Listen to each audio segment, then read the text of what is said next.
उर्दू ज़बान में वक़्त यूं बताया जाता है। सब नोट करो, आधे घंटे के अंदर का वक़्त यूं बताया जाता है 7:05 और आधे घंटे से ज़्यादा का वक़्त यूं कहा जाता है 8 बजे में 5 मिनट। सीख लिया है? तबस्सुम के साथ जिन्नी सीखे वीडियो अपडेट होगी। वाओ, कब? क्या? 7:55।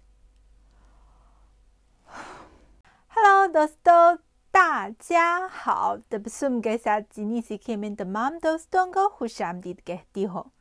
दोस्तों, नई ज़बान सीखते हुए वक़्त बताना बुनियादी मालूमात में शामिल है और जिन्नी ज़बान में वक़्त कैसे बताया जाता है, आज की वीडियो में हम एक साथ सीखेंगे। मुझे याद है कि उर्दू ज़बान सीखते हुए वक़्त बताना मेरे लिए काफ़ी मुश्किल होता था, जैसे आगाज़ में उसी छोटी सी वीडियो में दिखाया गया है। लेकिन क्या आपको भी लगता है कि जिन्नी ज़बान भी इतनी मुश्किल है? नहीं, अगर आप ये तरीका याद करें तो ये बात आपके लिए आसान हो जाएगी। वक़्त बताने के लिए नंबर 1 से नंबर 12 के दरमियान किसी नंबर के बाद点 कहें। 点 का मतलब बजे। 现在几点了? अब वक़्त क्या है? 现在几点了? 现在几点了? 8点 8 बजे। 8点 8点।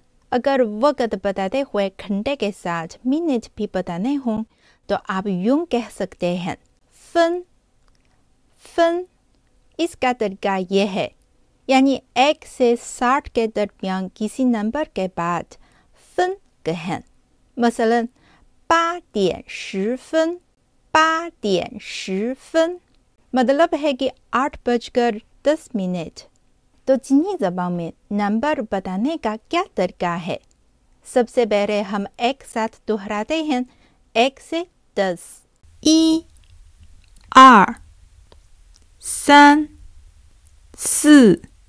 2 3 4 5 6 7 8 9 10।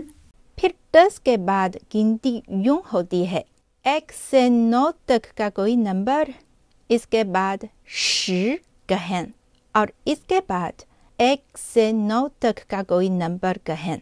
मैं एक मिसाल देती हूँ। 39 को कहेंगे कि 39 39। क्या ये तरीका आपके लिए आसान है?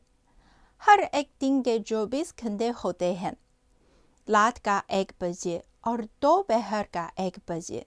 जाहिर है कि ये दिन के मुख्तलिफ वक़्त हैं।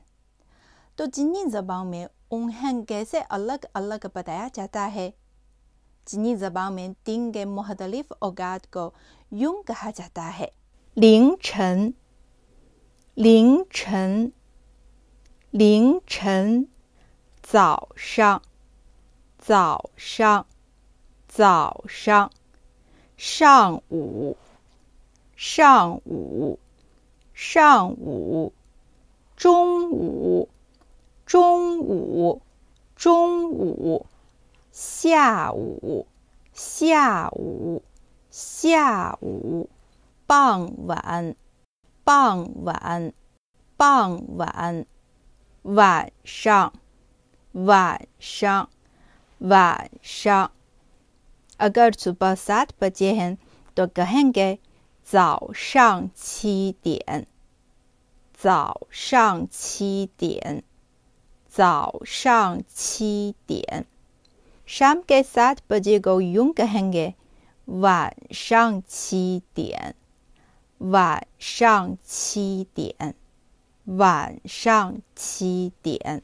अगर ये उसूल आपकी समझ में आ जाए तो जिन्नी ज़बान में वक़्त बताना और जिन्नी ज़बान की गिनती आपके लिए आसान होंगे। दिलचस्प तरीके से आम इस्तेमाल होने वाली जिन्नी ज़बान सीखिए तबस्सुम के साथ। 再见。